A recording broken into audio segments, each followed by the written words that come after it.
among the NGOs, International Service for Human Rights. Thank you, President. This is a joint statement. States have an obligation to pay UN membership dues in full and in time. The failure of many states to do so, often for politically motivated reasons, is causing a financial liquidity crisis, meaning that resolutions and mandates of the Council cannot be implemented. This is a breach of legal obligations, a betrayal of victims and survivors of violations and abuses, and a waste of the time and resources we have collectively invested over the last 4 weeks. Pay your dues. We deplore the double standards in applying international law and the failure of certain states to push for accountability and ending impunity for all atrocity crimes. We also deplore initiatives and threats by some states to undermine or sanction the vital work of international justice and accountability bodies, including the ICJ and the ICC.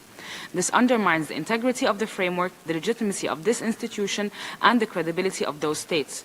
From Afghanistan to China, to Eritrea, to Myanmar, to Palestine, to Sri Lanka, to Sudan, to Ukraine, resolving grave violations requires states to address root causes, applying human rights norms in a principled and consistent way.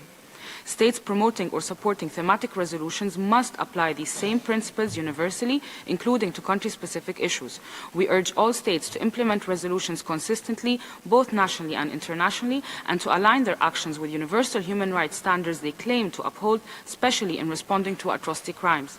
We welcome the EMLR renewal and the strengthening of its resources. This is a recognition of its value and need to continue investigating states' law enforcement practices and their impacts on Africans and people of African descent, including the legacies of colonialism and the transatlantic slave trade in enslaved Africans. We urge states to ensure full cooperation with EMLR, including by implementing its recommendations and responding promptly to its communications and country visit requests.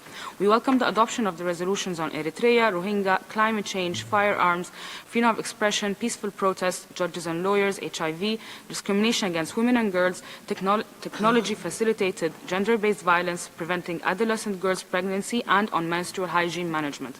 We regret that the resolution on climate change did not mention fossil fuels and the protection of environmental human rights defenders. We regret that the Council failed to adequately respond to the situations in China, Libya, and Saudi Arabia.